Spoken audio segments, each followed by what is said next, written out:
देखिएगा किस घटिया लेवल के ऊपर आ गए हैं।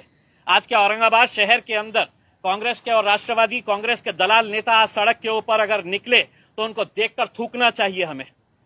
इनकी सियासत की वजह से, इनकी घटिया सियासत की वजह से अगर सत्ता से इतना मोह था तो सत्ता को चिपके रहना था। हम तो जूते मारते हैं ऐसे नेताओं को। हम पूछना चाहते हैं शरद पवार से, या मुंह में लड्डू लेकर बैठे हुए थे? हम सोनिया गांधी से, राहुल गांधी से, अशोक चौहान से, यहाँ के मराठवाड़ा के तमाम नेताओं से हम पूछना चाहते हैं, मुंह में लड्डू लेकर बैठे थे।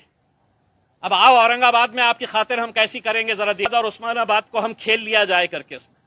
उद्धव ठाकरे साहब, हम आपकी इज्जत करते थे, लेकिन जब आप ऐसे फैसले करने के ऊपर आ गए हैं, जब जाने लगे थे तो जरा अच्छे से चले जाते तो ज्यादा बेहतर था।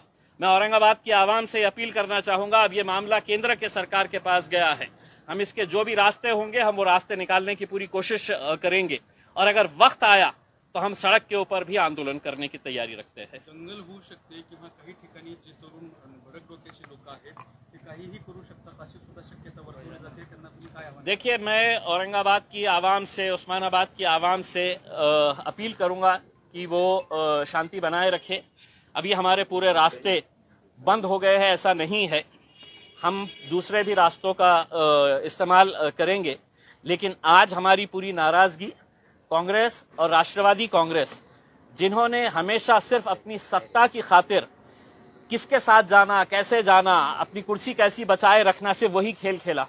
मुझे बताया गया है कि 2 कांग्रेस के मंत्री कैबिनेट मीटिंग से बाहर निकल कर आ गए। अगर तुम में जरा सी भी शर्म बाकी है तो आज इस्तीफा मुंह पे फेंक कर मारिएगा उसमें।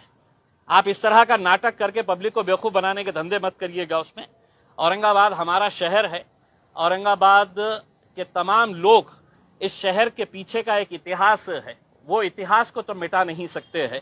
और हम ये कहना चाहेंगे कि औरंगाबाद की आवाम के लिए आप 50 नाम रख लीजिएगा, लेकिन औरंगाबाद औरंगाबाद ही रहेगा हमारे लिए। ये लोग 1-4 जो गए हैं, ये नाम बदलने से क्या वापिस आ जाएंगे इनके पास? देखिए, मैंने आपको जैसा पहले बताया है कि मरता क्या ना करता, आज उनको ये मालूम है कि अब हम एक मर्तबा कांग्रेस का सहारा ले लिए, राष्ट्रवादी का सहारा ले लिए, 3 पहियों की रिक्शा बनाकर है तो हमने 2.5 साल है तो महाराष्ट्र के अंदर सफर कर लिए है।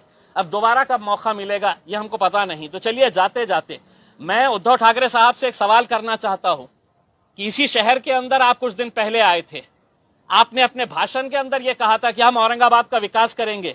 उद्धव साहब, कौन सा जादू किया आपने, छड़ी चलाए इस शहर के ऊपर कि पूरा विकास हो गया, और आपने फिर है तो नामकरण का फैसला ले लिए है करके उसमें। आप ही की जबान के ऊपर आपने कहा था कि नहीं, मैं इस शहर के अंदर पानी पहुंचाऊंगा, हम इस शहर का विकास करेंगे करके उसमें। ऐसा क्या हो गया, इसका जवाब भी दीजिए आप, और आपको जवाब देना पड़ेगा उसमें। अब आप मुंह छुपा कर बैठ नहीं सकते हैं। आपको अगर कोरोना अगर हुआ है तो आप है तो इसके ऊपर आइए, ऑनलाइन आकर जवाब दीजिए औरंगाबाद की और उस्मानाबाद की आवाम को उसमें। आपकी घटिया राजनीति की वजह से आप हमारे शहर के अंदर हंगामा नहीं पैदा कर सकते हैं। ये शहर हमारा है, और इस शहर के लिए अगर आप घटिया राजनीति खेल रहे हैं तो हमको उसका भी जवाब देना आता है, और अच्छी तरह से देना आता है। मुद्दा केंद्राच्या कोर्टात गेलेला आहे, तुम्ही आता केंद्राकडे काही ऍक्टिव्हिटी करणार आहात का? बिल्कुल करेंगे। हमने ये बताया है कि हमारे पूरे रास्ते खुले हुए हैं, और अगर वक्त आया तो हम सड़क के ऊपर भी आंदोलन करने की हमारी पूरी तैयारी है। देखिए, मैंने जैसा पहले बताया था, संभाजी महाराज, छत्रपति संभाजी महाराज, छत्रपति शिवाजी महाराज, फुले शाहू अंबेडकर, ये घटिया नेताओं के लिए महज सिर्फ एक नाम है। अपनी राजनीति चमकाने के लिए, अपनी दुकानदारी चलाने के लिए सिर्फ ये नाम है।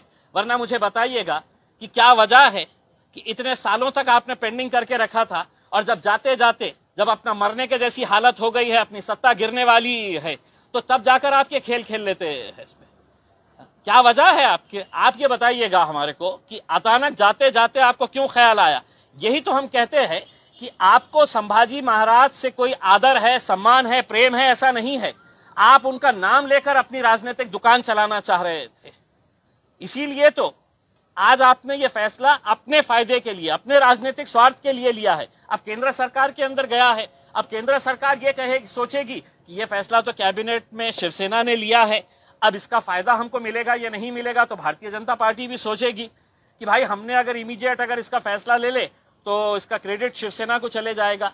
तो संभाजी महाराज से किसी को मोहब्बत है, इनको ऐसा नहीं है। हम तो ये साफ कहते हुए आए हैं कि हम छत्रपति संभाजी महाराज, छत्रपति शिवाजी महाराज, फुले, शाहू, अंबेडकर, हमने कभी भी अपने राजनीतिक स्वार्थ के लिए इन लोगों का नाम नहीं लिया है।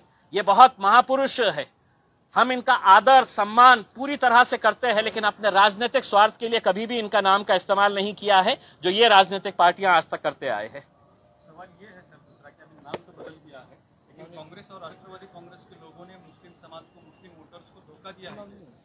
देखिए, मैं यही सवाल शरद पवार साहब से पूछना चाह रहा हूं।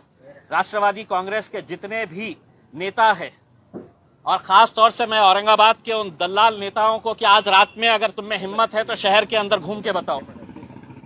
राष्ट्रवादी कांग्रेस के और कांग्रेस पार्टी के जितने भी नेता हैं, मैं तुमको चुनौती दे रहा हूं कि अगर आज शहर के अंदर तुम्हारे में हिम्मत है तो आओ, निकल के बताओ।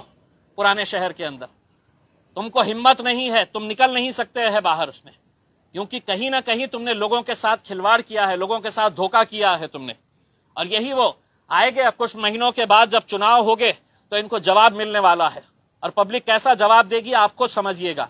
लेकिन जब तक मैं ये कह रहा हूं, ये जितने भी नेता हैं, इनके बड़े बड़े नेता, इनके फोटोज के ऊपर चप्पलों का हार पहनाइएगा और उसके ऊपर सोशल मीडिया के ऊपर वायरल करिएगा, क्योंकि ये इसी के लायक ही है। अब चंद्रकांत खैरे डांस कर रहे हैं। चंद्रकांत खैरे साहब बिल्कुल अब उनके लिए डांस करने के लिए ही अब वक्त रह गया है, और मैं तो चाहूंगा कि वो एक प्रोफेशनल डांसर बन जाए करके उसमें, क्योंकि अब आगे की राजनीति तो वो कर नहीं सकेंगे, अब सिर्फ डांस करने का है।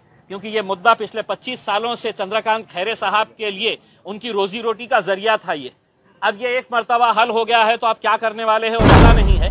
तो इसलिए चंद्रकांत खैरे साहब अच्छे ठुमके लगाइएगा, अब आपको आगे इसके बाद है तो सिर्फ ठुमके ही लगाते रहना है। Thank you.